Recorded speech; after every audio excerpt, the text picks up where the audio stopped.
Bismillahirrahmanirrahim. Siang hari ini di Instagram Talk Series kita akan ngobrolin tentang drone. Kali ini bersama Mas Galih Sandi Pramana, alumni SMP Muhammadiyah 3 Depok yang sekarang berada di Surabaya, aktif di komunitas drone di Surabaya. Assalamualaikum Mas Galih, bagaimana kabarnya? Waalaikumsalam Pak Ari, alhamdulillah baik Pak Ari. Alhamdulillahirrahmanirrahim, kalau kabarnya baik. Masih aktif di drone Mas Galih sekarang? Masih aktif Pak Ari, masih sering sebelum corona masih main drone. Kalau masih aktif, alhamdulillah.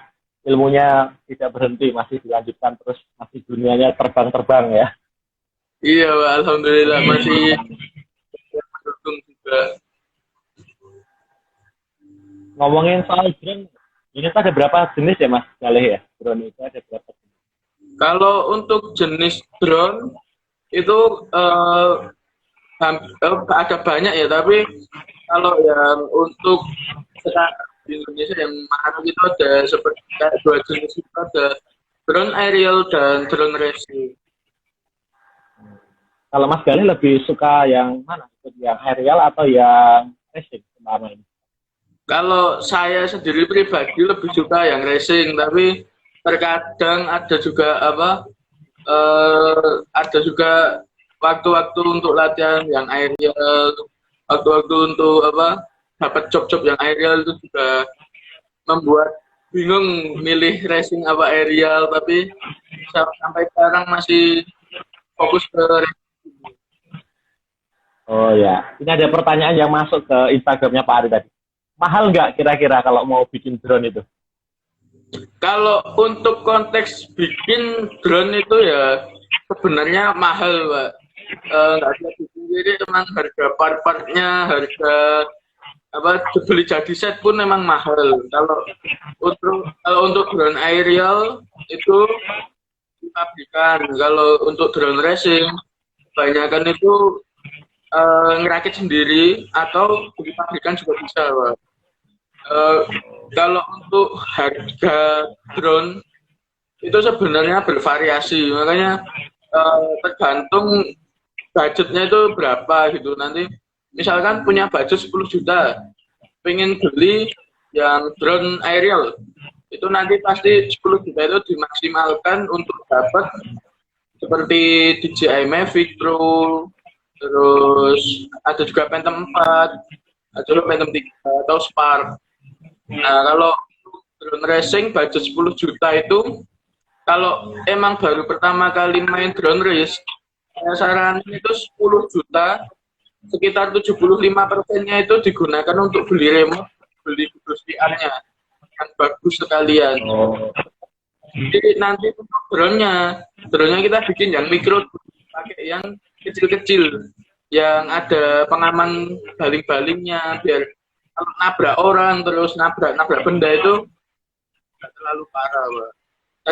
Dan meminimalisir terjadinya korban ketika crash. Oke. Jadi kalau mau mainan drone itu ada syarat-syaratnya nggak? Nanti ganggu penerbangan atau gimana gitu? Nah, aturannya nggak sih kita nerbangin drone itu? Ada Pak. Jadi kalau untuk di Indonesia itu ada peraturannya. Maksimal ketinggian itu sekitar 150 meter dari tanah. Dari tempat take off itu maksimal tingginya 150 meter.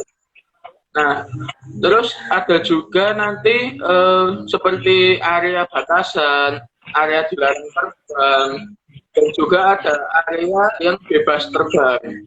Nah, itu nanti kalau area batasan dan area dilarang terbang, kalau kita mau terbang kita harus izin ke Airnav. Itu biasa kalau di Jogja ada di Cipto, kalau di Surabaya ada di Juanda. Nah, itu nanti kita harus mengajukan ya, namanya notam atau notice to airman. Itu kita nanti dikasih izin terbang dari koordinat mana sampai koordinat mana, dikasih waktu berapa menit. Tapi untuk pengurusan notam ini setahu saya itu ada teman yang izin itu harus mempunyai sertifikasi dulu, harus tersertifikasi.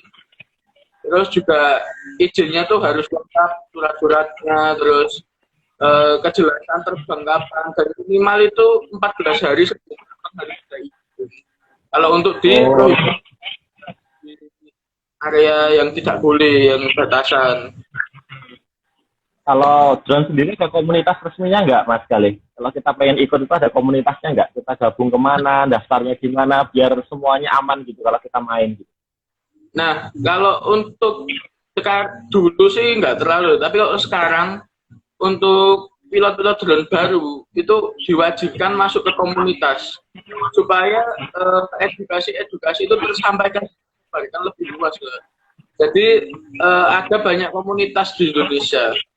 Contohnya kalau di Jogja itu ada Drone Pilot Jogja, Rover Jogja, terus ada juga ini apa namanya Jogja Drone Rover, terus ada juga gudeg FPV untuk yang suka racing.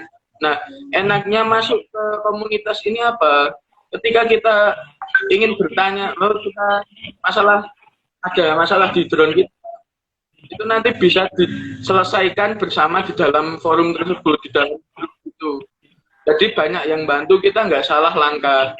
Terus kita punya komunitas, kalau misalkan waktu-waktu kita pengen keluar kota, pengen terbang dan bawa drone. Nah, kita tuh bisa tanya ke komunitas daerah mana saja nggak boleh terbang, dan peraturannya apa aja di daerah itu.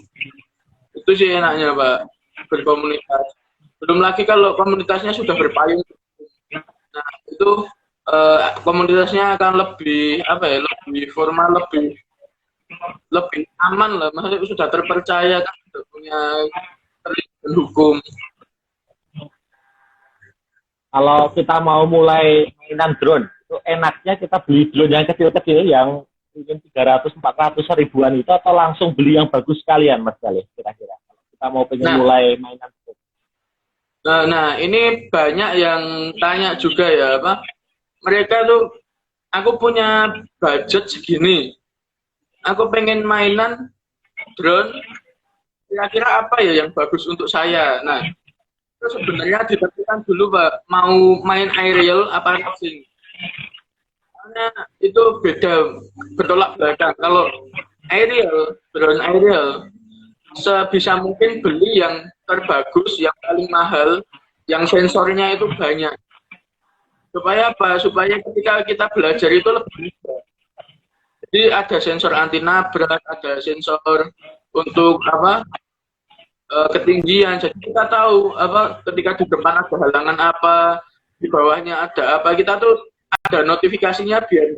Nah, kalau saya saranin misalkan punya budget 10 juta ya, belilah seperti DJI Mavic, DJI Phantom 4 atau Spark. Nah, mereka kan sudah ada sensornya yang bagus. Nah, kalau untuk drone, saya itu untuk mulai dari yang tingkat terendah, pakai micro drone, yang kecil-kecil, yang 400 ribuan, 500 ribuan. Supaya apa? Karena kalau aerial tadi, itu mereka bisa auto, Pak. Bisa autopilot, terus bisa diprogram, dan ininya tuh nggak manual, kontrolnya itu nggak manual. Nah, kalau drone racing itu kontrolnya manual dan nggak ada informasi apa-apa kalau mau nabrak, nggak ada sensor, nggak ada pengaman apa-apa. Satu-satunya pengaman cuma ini pelindung baling-baling. Nah, mulai dari yang mikro drone itu dia ada pelindung baling-balingnya. Mulai dari situ kita belajar gimana cara mengendalikan, karakteristik drone racing, terus menghafalkan apa aja yang harus dilakukan ketika sudah mendekati objek yang nggak nabrak. Nah, gitu sih, Pak. Dan kebanyakan drone racing itu konsentrasinya harus lebih tinggi, Pak, karena selain bermain dengan kecepatan, itu juga berbahaya. Jadi drone-nya itu berbahaya. Kalau nabrak orang ya sakit. Bahkan kalau nabrak orang itu bisa sampai jam 8 atau berapa gitu kemarin teman saya. Ya, kalau kita mainin drone itu biasanya pakai ini kayak kacamata itu namanya apa? FPV ya? Nah, ya itu namanya goggles VR, Pak. Kayak itu ya. Oh, VR. Oke, masih bersama Mas Galih Sandi Pramana dari drone. Bisa ditunjukin Mas drone-nya biar followernya Pak Ari tahu tentang drone. Minimal contoh-contohnya. Ini namanya goggles VR. Ini sebenarnya kayak VR biasa, cuma bedanya di dalam dia ada layarnya dan dia punya receiver. Jadi emang khusus diperuntukkan untuk menangkap sinyal kamera 5,8 GHz. Nggak bisa buat nonton film, nggak bisa buat main game. Cuman bisa buat nangkap sinyal kamera aja. Nah, terus ya. drone racing ini yang 5 inch. Ini yang 5 inch. Nah, ini lumayan apa namanya? Kalau untuk jangkauan itu tergantung receiver, tergantung remote juga. Nah, terus kalau untuk kameranya dia nggak ini ya nggak drone aerial yang kualitasnya 4K, kualitas bagus dan bisa kill up kill down dari remote, itu nggak bisa di sini.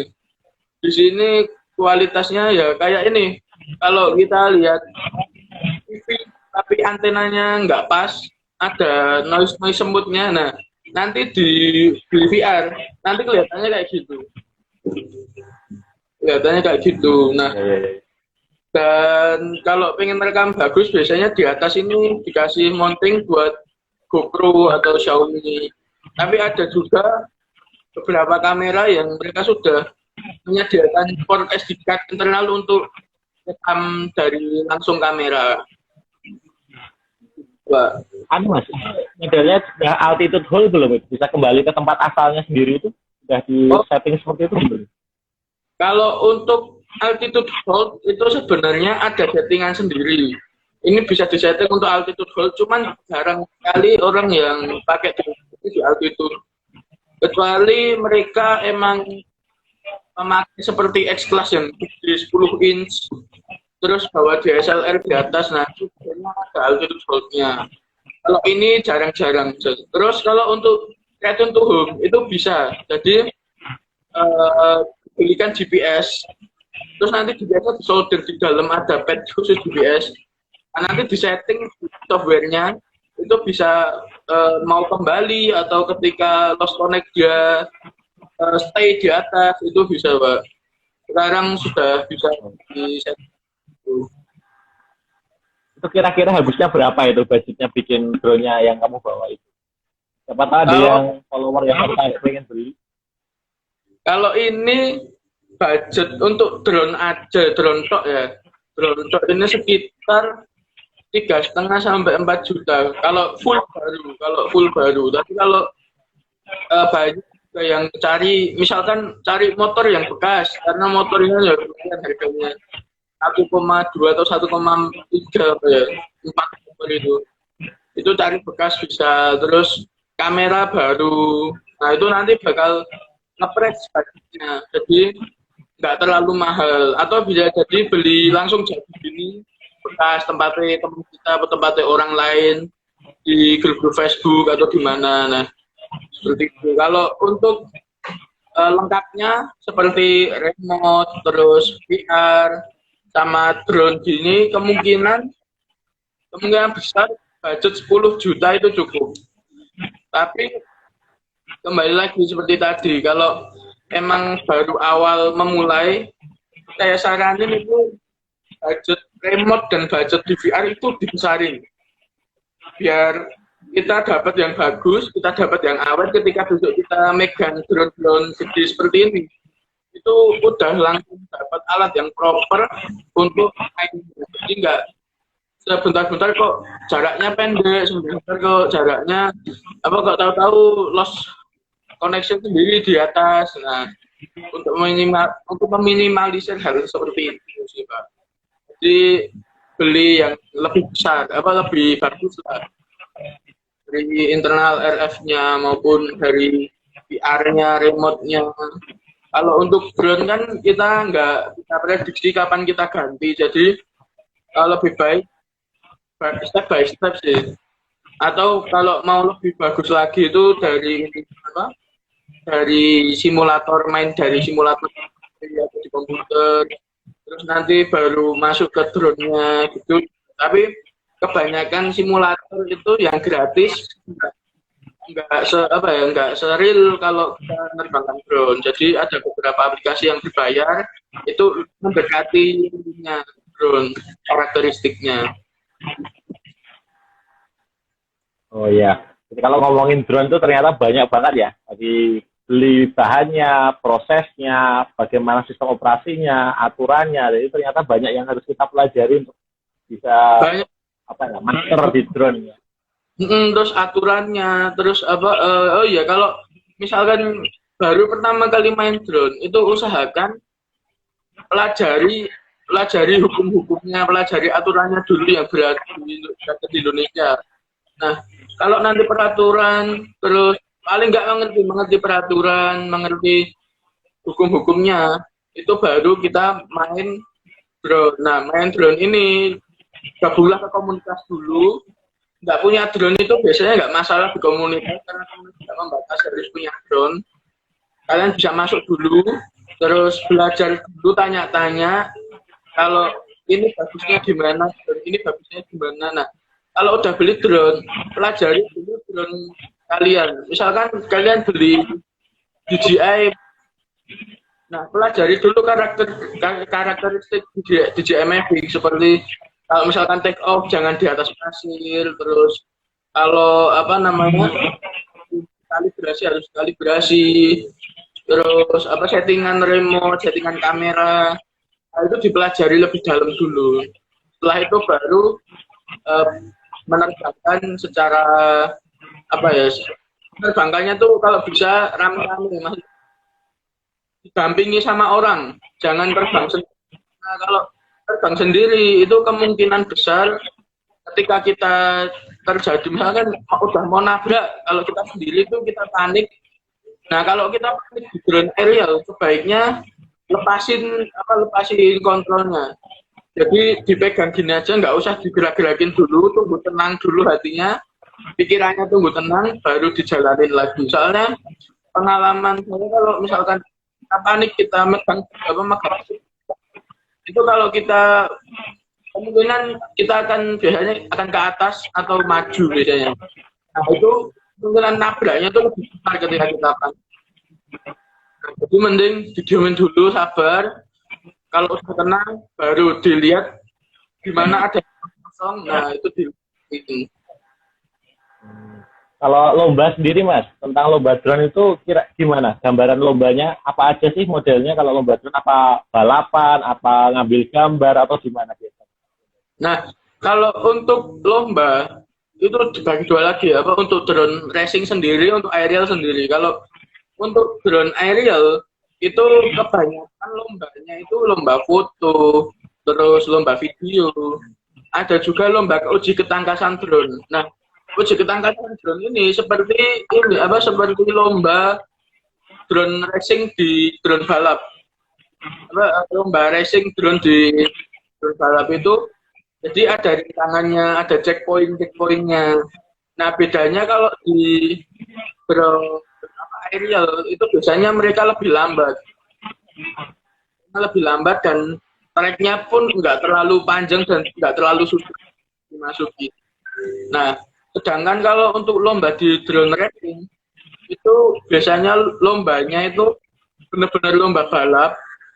Kalau yang kalian pengen tahu lombanya gimana tuh bisa di search di YouTube, itu ada drone racing competition, drone racing competition itu ada banyak. Nah, itu nanti kita disediakan biasanya tracknya itu berapa ratus meter gitu, 100 pokoknya nggak terlalu jauh kok. Nah, itu nanti kita harus masuk checkpoint, terus harus ada lubang itu kita harus masuk, terus harus cepet-cepetan Mbak. Jadi satu lap itu biasanya kurang dari 1 menit Mbak. Jadi nanti biasanya itu terdiri dari 3 lap. Sekali main itu 3 lap. Nah, nanti biasanya eh, drone ya lolos itu biasanya ini rata-rata waktu untuk finishnya. Nah, nanti siapa yang finish, siapa yang DNF tidak finish gitu Pak. Jadi untuk racing itu lebih lebih kencang daripada drone yang aerial. Dan kalau drone racing biasanya itu kita main di lapangan luas. Apalagi kalau pas lomba itu SOP-nya harus di lapangan luas, di dalam lapangan itu nggak boleh ada orang sama sekali. Seperti LO atau seperti penanggung jawab tempat itu nggak boleh berada di dalam lapangan, harus di luar lapangan. Jatuh ya harus nunggu nanti dia kalau selesai baru diambilkan panitia, karena beresiko besar soalnya kalau pas drone pas baru ngeris tiba-tiba di tengah lapangan ada orang, itu sangat mengganggu dan juga sangat mengancam keselamatan. Kecepatannya lumayan tinggi ya soalnya kalau drone racing.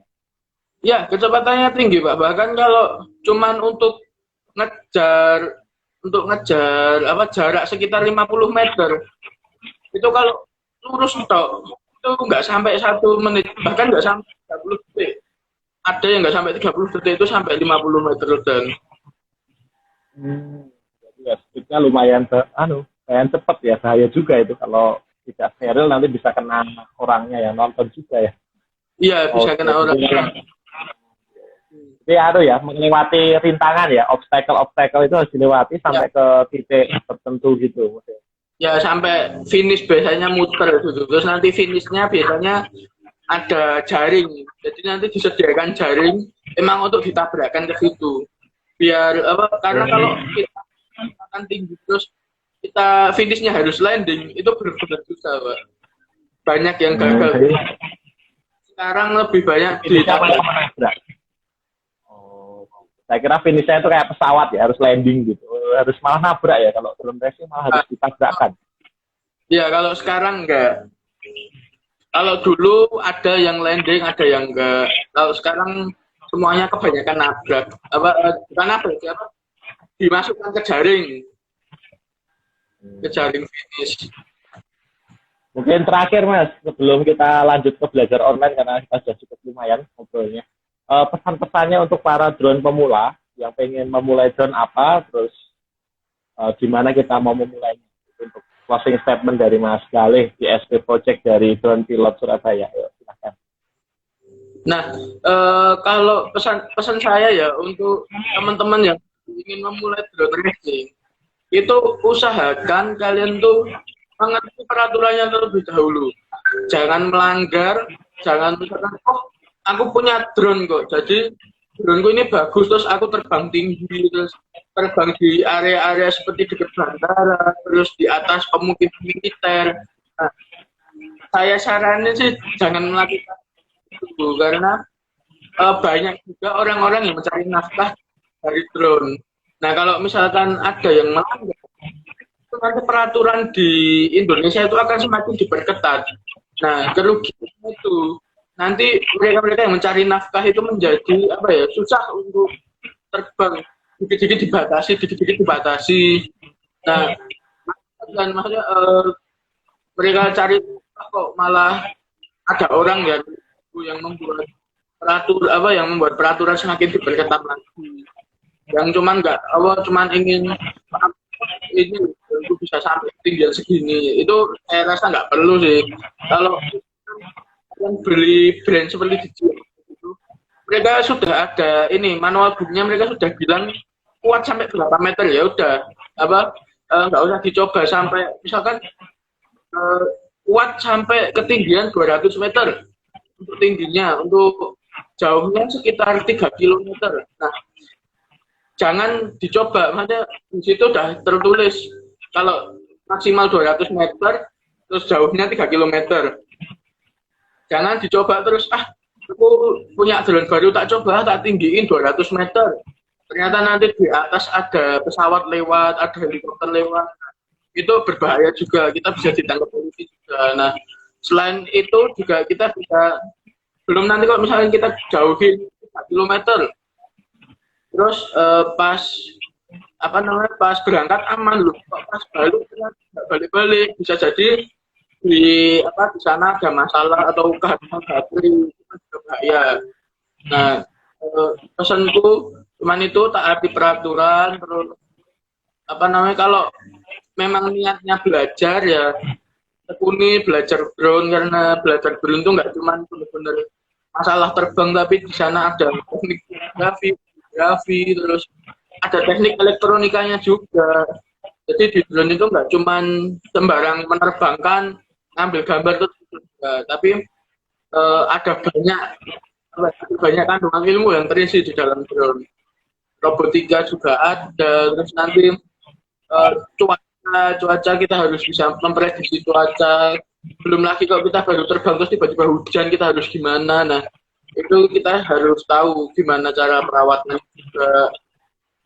Kalau misalkan pengen apa namanya, pengen memulai drone ya seperti itu, kita taati aturan aja, terus gandeng orang, misalkan kalian punya teman atau punya komunitas, nah itu diikutin aja. Aku minta tolong diajarin, aku minta tolong di training, atau kalian punya uang lebih juga boleh itu kalian memanggil seorang trainer untuk melatih secara khusus kalian.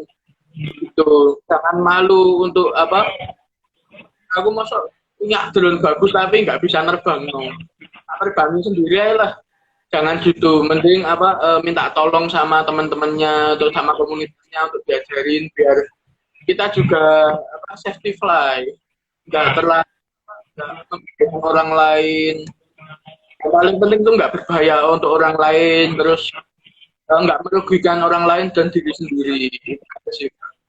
Jangan sampai kita apa, karena keegoisan kita merugikan orang lain, apalagi sampai orang lain hanya apa, ladang pencariannya. Ya, oke. Nah, poinnya Mas Galeh ya. Pokoknya kita harus paham ilmunya dulu, jangan malu untuk bertanya, dan berani memulai dengan hati-hati. Ya, menjaga keselamatan itu yang paling utama untuk bermain drone, kan begitu. Jangan asal terbang, nanti kalau harus tahu medannya juga kan gitu. Oke Mas Galeh, terima kasih sudah bergabung di Instagram Talk bareng Pak Ari seri yang pertama yang hari ini. Kita akan sambung lagi di seri berikutnya. Kita akan bahas lebih khusus lagi tentang drone. Nanti kita akan siapkan waktunya sambil Mas Galih nyiapin drone yang mau ditunjukkan biar lebih banyak orang yang tertarik lagi drone gitu ya. Oke, terima kasih Mas Galih. Belajar di rumah, hati-hati, tetap di rumah, jangan kemana-mana, terus masih melawan COVID-19. Dadah semuanya, terima kasih. Assalamualaikum warahmatullahi wabarakatuh. Sampai jumpa lagi. Bye.